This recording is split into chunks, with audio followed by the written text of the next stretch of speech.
Fait que merci énormément pour tous ceux qui se mettent à part, justement dans un intérêt commun.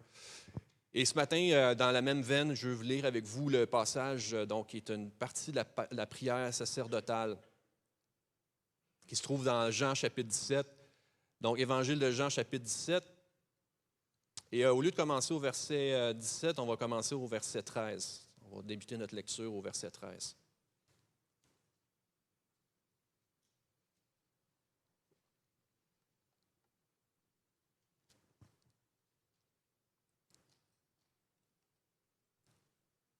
Alors, verset 13. Et maintenant, je vais à toi. Alors, c'est Jésus qui parle. Maintenant, je vais à toi et je dis ces choses dans le monde afin qu'ils aient en eux ma joie parfaite. Je leur ai donné ta parole et le monde les a haïs parce qu'ils ne sont pas du monde, comme moi, je ne suis pas du monde. Je ne te prie pas de les ôter du monde, mais de les préserver du malin. Ils ne sont pas du monde, comme moi, je ne suis pas du monde. Sanctifie-les par ta vérité. Ta parole est la vérité. Comme tu m'as envoyé dans le monde, je les ai aussi envoyés dans le monde. Et je me sanctifie moi-même pour eux, afin qu'eux aussi soient sanctifiés par la vérité. Ce n'est pas pour eux seulement qui croiront, ce n'est pas pour eux seulement que je prie, mais encore pour ceux qui croiront en moi par leur parole, afin que tous soient un, comme toi, Père, tu es en moi, et comme je suis en toi, afin qu'eux aussi soient un en nous, pour que le monde croie que tu m'as envoyé. Je leur ai donné la gloire que tu m'as donnée, afin qu'ils soient un comme nous sommes un. Moi en eux et toi en moi, afin qu'ils soient parfaitement un et que le monde connaisse que tu m'as envoyé, que tu les as aimés comme tu m'as aimé.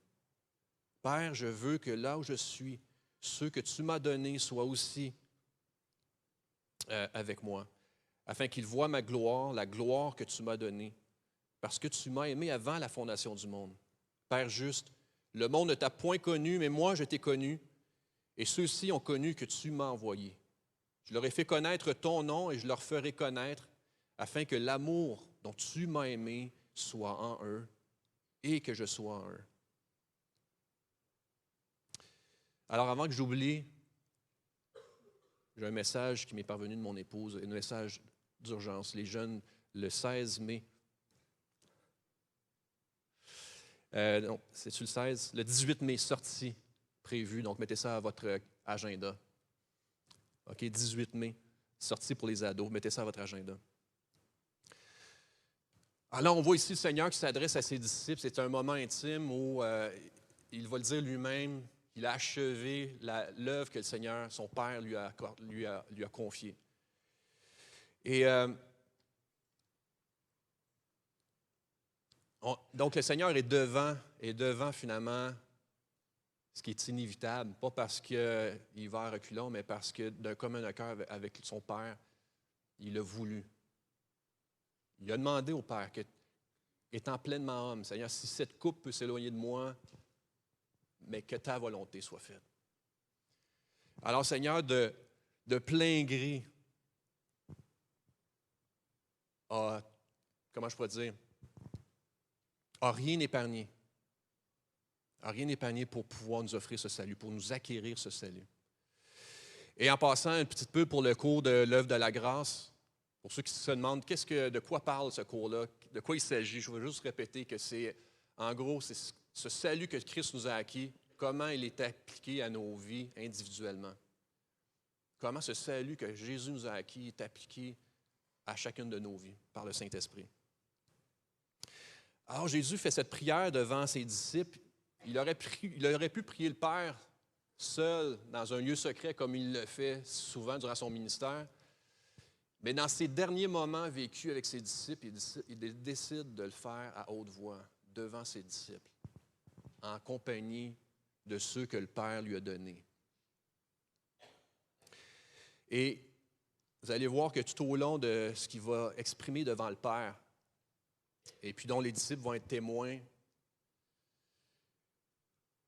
d'une certaine façon, il est en train de passer le bâton à ses disciples. On voit ici le Seigneur qui dit qu'il retourne au Père et qui lègue un héritage à ses disciples. Il est en train de leur passer le bâton. Et il va faire connaître ses dernières volontés. On a l'impression que le Seigneur Jésus est en train finalement de leur communiquer ses dernières volontés. Il est en train de leur rappeler qui ils sont et dans quelle direction ils vont marcher.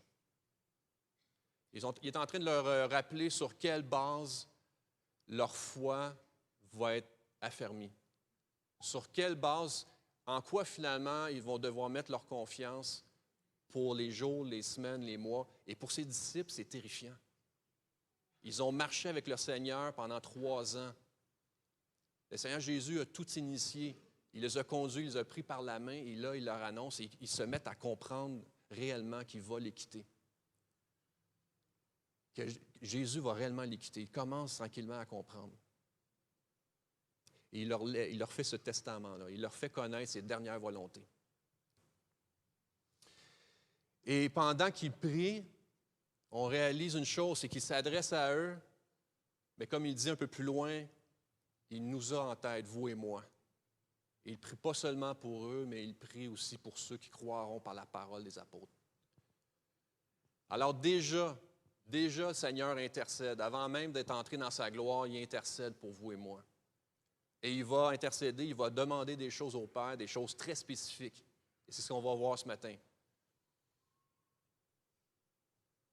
Donc, on sait très bien que quand il dit que je vais vous quitter, en fait, ces disciples ne seront pas laissés seuls. Mais voyons ensemble ce matin quel est ce testament, quelles sont ses dernières volontés avant de retourner auprès du Père. À plusieurs reprises, il dit, « Père, je m'en vais à toi, je retourne à toi. Maintenant, voici ce que je te demande pour ceux que tu m'as confiés. Voici ce que je te demande. » Alors, il s'est volontairement adressé au Père à haute voix devant ses disciples et il déclare ces choses dans un but. Et c'est pour ça que j'ai voulu démarrer la lecture au verset 13, c'est qu'on puisse savoir pourquoi est-ce que Jésus s'est adressé au Père comme ça, à voix haute, devant ses disciples. Jésus avait un but en tête, c'est que notre joie soit complète. C'est que notre joie soit complète. Et le mot ici fait référence à une quantité, qu'on soit rempli à ras-bord de cette joie qui est la joie des enfants de Dieu. Rempli à ras-bord de cette joie. Donc, par les paroles que Jésus prononce, ses disciples vont être remplis d'une joie, étant rappelés de leur identité, de qui ils sont, vers où ils s'en vont et qu'est-ce que Jésus leur lègue. Qu'est-ce que Jésus leur lègue pour accomplir cette mission qu'il leur confie. Alors, par ces paroles que Jésus prononce à haute voix, une joie va remplir leur cœur.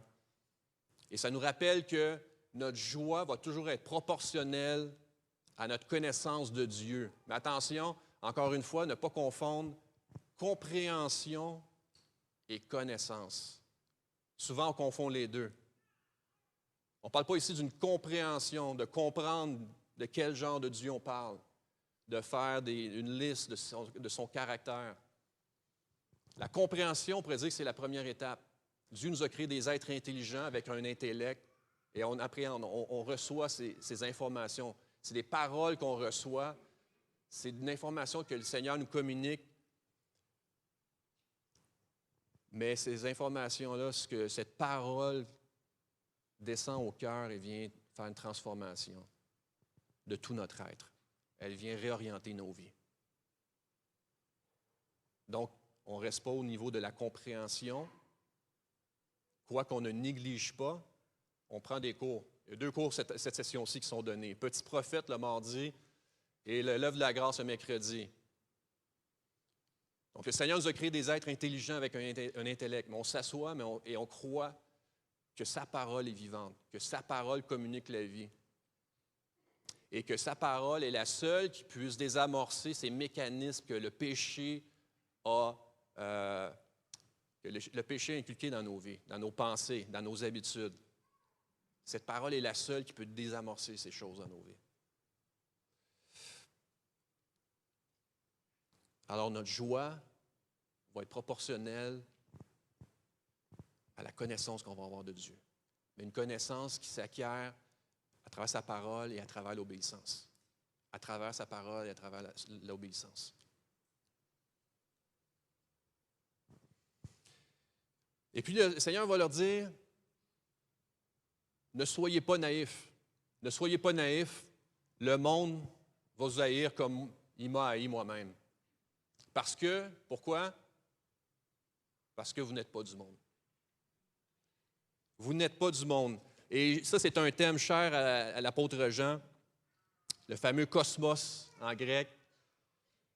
Il va le mentionner 58 fois dans son évangile. Il va établir ce contraste-là, que l'enfant de Dieu n'est plus de ce monde. Il appartient à un autre royaume. Pendant que les puissances aujourd'hui s'entretuent pour acquérir des territoires, acquérir des richesses, pour étendre leur pouvoir, le Seigneur se rit. Le Seigneur se rit, psaume 2, parce qu'il connaît la fin de toutes choses. Et l'enfant de Dieu, par l'Esprit qui habite en nous, discerne de plus en plus la fin des choses. Ce qui est impossible à l'homme naturel. Ce qui est impossible à l'homme qui n'est pas régénéré. C'est ce qu'on va voir, entre autres, dans le cours de l'œuvre de la grâce. Alors, le fameux cosmos, 58 fois, 17 fois dans son épître. Et l'apôtre Paul aussi reprend ce thème-là, surtout quand il s'adresse aux Corinthiens, où il va identifier ce contraste-là 17 fois, lui aussi, dans la première lettre aux Corinthiens. Le fait qu'on n'est pas de ce monde. Qu'est-ce que ça veut dire? Qu'est-ce qu'il y a de si mauvais dans ce monde? Et à quoi on doit s'attendre? À quoi on doit s'attendre du fait qu'on n'est pas de ce monde? 1 Corinthiens 1, 21 nous dit que puisque le monde, le cosmos, avec sa sagesse, n'a point connu Dieu dans la sagesse de Dieu, il a plu à Dieu de sauver les croyants par la folie de la prédication. Donc le monde a sa propre sagesse. Le monde a ses propres standards. Le monde, comme j'aime répéter, a son propre agenda. Et dans tout ça, c'est l'homme qui est le point de départ. Tout ça avec une foi en l'homme et une foi dans le progrès de l'homme, une foi dans le progrès de l'humanité. Donc, ce monde a une sagesse qui n'est pas la sagesse de Dieu. Et contrairement à cette sagesse, nous croyons en la rédemption de l'homme. Donc, on ne croit pas au progrès de l'homme, on croit à la rédemption de l'homme. On croit que le Seigneur vient faire quelque chose de nouveau. Il a annoncé, il a déjà déclaré d'avance le jugement qui pèse sur ce monde. Le verdict est tombé, mais le monde a ignoré ce verdict-là. Et je pense que c'est Isaïe qui va dire, il est comme un troupeau qu'on mène à l'abattoir. 1 Corinthiens 2,12 nous dit que, or, nous n'avons pas reçu l'esprit du monde, mais l'esprit qui vient de Dieu, afin que nous connaissions les choses que Dieu nous a données par sa grâce. Alors, le monde a sa sagesse, le monde est animé d'un autre esprit aussi. Et nous ne sommes pas comme enfants de Dieu animés du même esprit. Le monde est animé d'un esprit. Et plus je connais, en fait, nous sommes animés d'un autre esprit. Plus je connais ce qu'il m'a donné, plus je connais ce que Dieu m'a accordé, ce qu'il m'a donné dans sa grâce, plus ce qui est éphémère, passager, pâlit, et plus la convoitise perd de son emprise, sans pour autant me retirer du monde. Alors, le monde, le cosmos, à sa sagesse, est animé d'un esprit qui n'est pas le même. Et l'apôtre Jean va dire dans 1 Jean 2,16, car tout ce qui est dans le monde, la convoitise de la chair, la convoitise des yeux et l'orgueil de la vie ne vient pas du Père, mais vient du monde. Alors ici, on connaît bien ce passage où il vient dresser justement ce qui est le moteur de ce monde. Et là, on commence à comprendre un peu mieux Qu'est-ce qui nous distingue? Qu'est-ce qui fait qu'on appartient réellement à un autre royaume? Ces trois choses-là. Convoitise de la chair, convoitise des yeux et orgueil de la vie. Le monde passe, il va dire un peu plus loin, toujours Jean, le monde passe et sa convoitise aussi. C'est le verset suivant en fait. Mais celui qui fait la volonté de Dieu demeure éternellement. Donc le monde dans sa sagesse, avec l'esprit qui l'anime, court après du vent finalement. Il est en train de courir après du vent. Si on voulait décrire la convoitise, c'est que nos désirs nous poussent à courir finalement après du vent, après des choses qui vont nous être enlevées, qui sont là un jour et qui le lendemain sont plus là. Mais celui qui fait la volonté de Dieu demeure éternellement. 1 Jean 5,4 nous dit « Parce que tout ce qui est né de Dieu triomphe du monde. Et la victoire qui triomphe du monde, c'est notre foi. Qui est celui qui a triomphé du monde, sinon celui qui croit que Jésus est le Fils de Dieu? »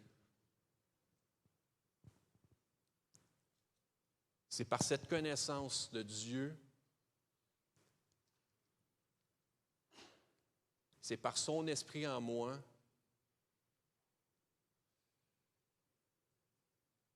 que, comme je disais tout à l'heure, que la convoitise, que l'attrait de la convoitise est désamorcé sur ma vie. L'Esprit de Dieu vient désamorcer ces mécanismes, ces réflexes dans nos vies. Et c'est par cette foi que je viens à remporter la victoire, parce que Christ dépose en moi des nouvelles affections, des nouveaux intérêts. 1 Jean 5,19, nous savons que nous sommes de Dieu et que le monde entier est sous la puissance du malin. Le monde entier est sous la puissance du malin. Donc, le Seigneur vient nous ouvrir les yeux sur la fin de toute chose. Et il vient remplir nos cœurs d'une joie, sachant que l'héritage qu'il nous donne ne peut pas être ravir par la rouille, par le voleur. Et vous savez, pourquoi je mets l'accent là-dessus ce matin, c'est parce que des fois, on peut être naïf. On peut être naïf, on peut se dire, pourtant, le monde est rempli de bonnes personnes. C'est souvent un réflexe qu'on a. On dirait que malgré tout, malgré le fait qu'on marche avec le Seigneur depuis tant d'années, on a cette justice en nous qui crie « Hey! C'est injuste! » Je connais plein de gens autour de moi qui sont pleins de bonnes intentions, qui font un bien réel. Ils sont vraiment des atouts à notre société, ils font un bien réel aux gens autour d'eux. Et puis, en passant, on peut rendre grâce à Dieu pour cette grâce commune.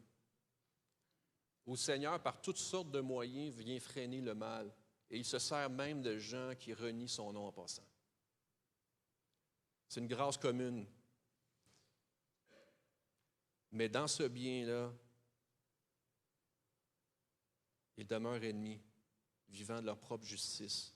Et la Bible nous enseigne que le monde est sous la domination du péché. Le monde est sous la domination du péché. Et nous-mêmes, nous vivions pour satisfaire nos propres convoitises. Mais dorénavant, notre désir, c'est de faire la volonté de notre Père. Et la Bible nous fait cette promesse. Nous demeurerons pour toujours. Alors, le Seigneur nous a vraiment mis sur une nouvelle trajectoire. Jésus va demander aux ses disciples, il va demander à son Père pour ses disciples, préserve-les du mal. Préserve-les du mal ou du malin. Mais il n'a pas demandé à son Père de les retirer du monde. Faites attention. D'être préservé du mal et d'être retiré du monde sont deux choses différentes. Parce que on s'est sûrement déjà posé la question, pourquoi est-ce que le Seigneur ne vient pas nous ramener à la maison au moment où il nous a sauvés? Hein? Ce serait peut-être plus simple Pour nous, en tout cas. Ça serait plus simple pour nous. Pourquoi est-ce que le Seigneur ne fait pas ça? Il l'a prié clairement. Il a demandé clairement à son Père, préserve-les du mal. Mais je ne te demande pas de les retirer du monde. Ils ne sont pas du monde. Mais je ne te demande pas de les retirer du monde. Et pourtant, plusieurs d'entre nous, des fois, j'ai l'impression, avons pris notre retraite. Hein, il y a des mouvements comme ça, peut-être des saisons dans vos vies où on a préféré se retirer. Et pourtant, Seigneur a pris le Père. Seigneur, je ne te prie pas de les retirer. Je ne te prie pas de les ôter du monde, mais de les préserver. Il va renchérir là-dessus. Il va renchérir en disant, je ne te prie pas de les retirer, je te demande même de les sanctifier, comme moi-même je me suis sanctifié. Je te demande de les mettre à part, parce qu'ils vont poursuivre l'œuvre que j'ai débutée. Donc Jésus s'est sanctifié en s'offrant lui-même en sacrifice. C'est la base de notre salut. Maintenant, il nous sanctifie pour proclamer la bonne nouvelle du royaume. Alors, il n'est pas simplement en train de demander à son Père de ce qu'on soit gardé, préservé du mal, mais qu'en plus, on soit mis à part pour proclamer cette bonne nouvelle.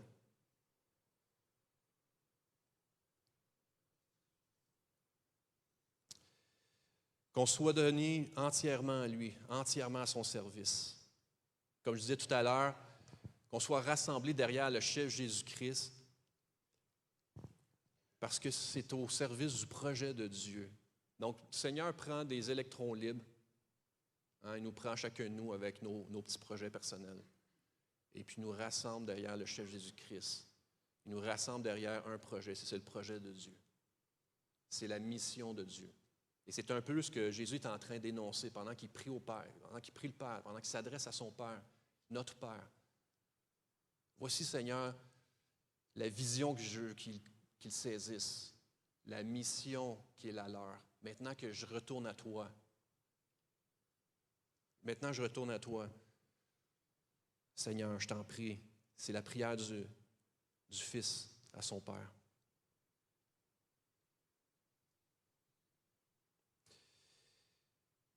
Et donc, non seulement préserver du mal, mais mis à part et envoyé. Alors peut-être que ce matin, ça va nous ébranler un peu dans notre concept de la vie chrétienne, où souvent ça se réduit à se préserver de grands péchés. Le Seigneur nous envoie dans ce monde. Et si je le répète ce matin, c'est parce que peut-être qu'on a une compréhension justement erronée du fait qu'on n'est pas du monde. Si je ne suis pas du monde, je me retire du monde. Si je me retire du monde, je me réfugie où? Ben, je me réfugie dans l'Église. Je me réfugie au sein de ceux qui lui appartiennent, qui parlent comme moi, qui pensent comme moi, qui réfléchissent comme moi. Et il y a une place pour ça. Mais le Seigneur nous a mis à part parce qu'il nous envoie. Il nous envoie annoncer une bonne nouvelle. Et cette bonne nouvelle va se faire entendre dans la mesure où on marche d'un seul pas.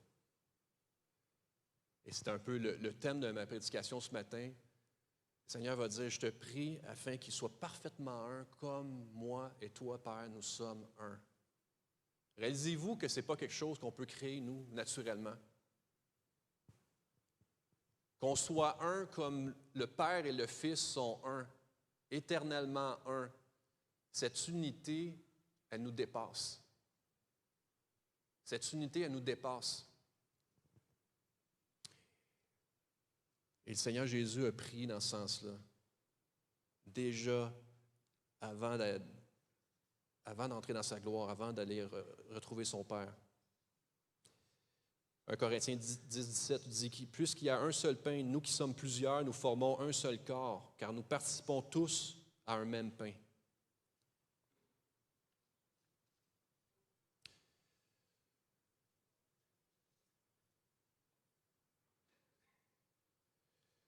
Philippiens 1, 27, je pense que je n'avais pas envoyé la référence, je ne suis pas certain. « Demeurez ferme dans un même esprit. »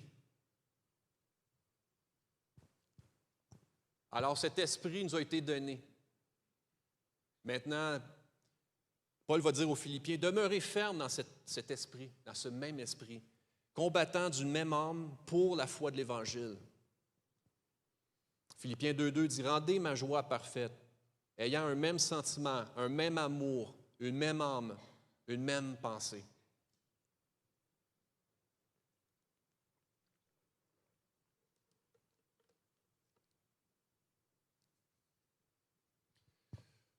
Alors, cette mission que le Seigneur nous confie, elle va être, ce message que le Seigneur nous confie va être entendu dans la mesure où on marche comme un seul homme, où on marche dans cette unité derrière notre chef Jésus-Christ, avec un même esprit, d'une même âme. Ça va avoir deux effets. Le texte nous l'enseigne ici. Donc d'abord, cette unité a un prix. Si on a été racheté, si on a été converti à Jésus-Christ, c'est parce que lui a payé le prix. Lui a payé le prix. Et par le Saint-Esprit, on a été régénérés. On a été unis à Jésus-Christ. Et par cette union-là avec lui, on s'associe ensemble derrière lui. Et on se donne toutes sortes de moyens, toutes sortes d'outils, toutes sortes de stratégies, mais toujours fondées sur les Écritures, sondant ce que Dieu veut pour nous comme Église. Donc, elle a un prix. Et ici, le texte nous donne deux effets. Donc, le monde croit que Jésus a été envoyé par le Père. Fait que ne sous-estimons pas l'effet de l'unité qui est vécue au milieu de nous. Hein, on cite souvent le passage qui dit « C'est par l'amour qu'on va avoir les uns pour les autres. » Mais cet amour-là, elle prend forme, elle prend une forme concrète. C'est une unité, une même pensée, un même cœur. Croire. Donc, cette unité va avoir pour effet que le monde va croire que Jésus a été envoyé par le Père. Et deuxièmement, que le monde connaisse que le Père nous a aimés comme il a aimé Jésus, son Fils. Donc cet amour-là qui va nous animer va être un témoignage pour le monde. Et cet amour-là, ce témoignage-là va les conduire au Père. Le Père nous a aimés comme il a aimé le Fils. Alors quand je disais que cette unité-là, on ne la crée pas par nous-mêmes. Hein, il y a toutes sortes de clubs. En passant, le monde aspire. On parle du monde, aujourd'hui on parle du cosmos. Le monde aspire cette unité-là. Hein, le monde aspire cette expérience fusionnelle. On a des clubs, on a des associations où les gens s'assemblent autour d'intérêts communs, de buts communs. On a des partis politiques où les gens s'assemblent pour réformer nos sociétés, pour faire de notre monde un monde meilleur. Et puis on recherche cette unité-là. On recherche cette unité perdue qui nous est redonnée en Jésus-Christ seul.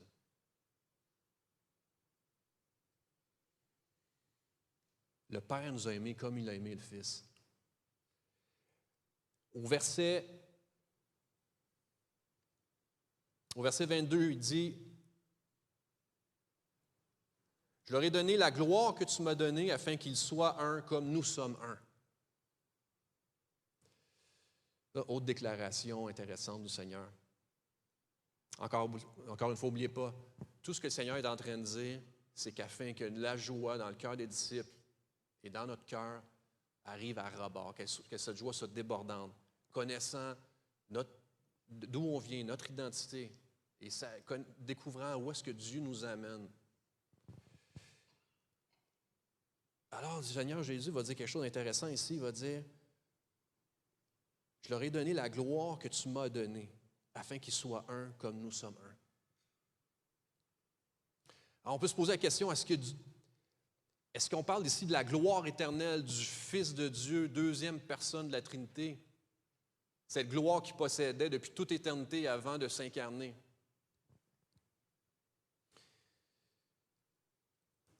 Doxa, où on parle de splendeur, de majesté, de cette gloire éternelle.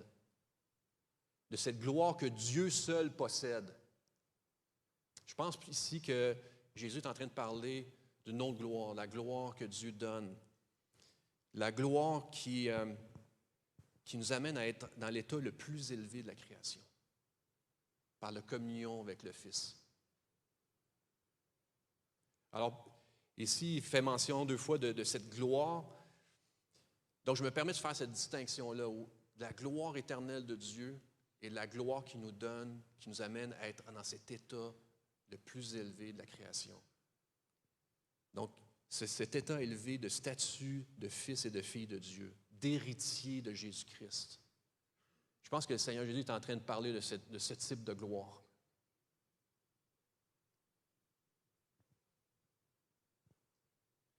Le fameux Soli Deo Gloria des fameux 5 solas. Donc, à Dieu seul la gloire. À Dieu seul la gloire. Mais cette gloire dont Jésus parle ici, ça doit être cet état qui fait de nous des fils et des filles, des héritiers du Seigneur Jésus. Élevés, donc, à cet état le plus haut que la création ait connu. Co-héritier du Fils. Co-héritier du Fils. Alors, c'est dans la mesure où on saisit ce que Christ a acquis pour nous. C'est dans la mesure où on saisit la vision qu'il a pour nous et comment il nous équipe. Parce que si j'ai l'impression que le fardeau demeure sur mes épaules, si j'ai l'impression que mon avenir va être déterminé par mes compétences, c'est extrêmement anxiogène. C'est extrêmement anxiogène. C'est extrêmement angoissant. Donc, le Seigneur n'est pas en train de nous dire, mettez en place une unité. Mettez en place une structure qui va vous amener à vraiment être un dans les projets que je vous confie. Il est en train de dire, vous êtes un parce que j'ai prié pour vous. Et c'est ça qui est incroyable. Donc, le Seigneur est en train d'ouvrir nos yeux et de dire, vous êtes un comme je suis un avec le Père. Est-ce que vous réalisez ça ce matin? Donc, il n'est pas en train de dire de créer, de produire cette chose-là, mais il dit demeurez-y ferme par contre. Et s'il a prié pour nous, pendant qu'il était devant ses disciples à ce moment-là, c'est, comme Paul le déclare aux Corinthiens, afin que nos yeux s'ouvrent et qu'on comprenne et qu'on connaisse tout ce que le Père nous a donné dans sa grâce. Alors, je vais prier dans ce sens-là maintenant, si on veut courber nos têtes. Alors, Seigneur, merci de le faire pour nous aujourd'hui, comme tu l'as prié il y a 2000 ans. Cette parole que tes disciples ont entendue de ta bouche, Seigneur, qu'ils ont entendue de vive voix. Merci de nous l'avoir laissé par écrit, afin qu'à nous aussi, notre joie soit débordante, amenée, Seigneur, à ras-bord. Merci, Seigneur, d'avoir prié le Père pour nous il y a 2000 ans et de continuer à intercéder aujourd'hui. Et vraiment de nous saisir par cette richesse de ton appel. Merci de désamorcer ces mécanismes dans nos vies qui nous amènent à être si individualistes plutôt, à chercher nos propres intérêts, Seigneur. Merci parce que toi, au milieu de nous, tu désamorces ces réflexes, ces mécanismes, ces habitudes, ces vieilles habitudes du péché. Et tu nous rends libres. Sois béni, Seigneur, ce matin. Sois béni. Amen.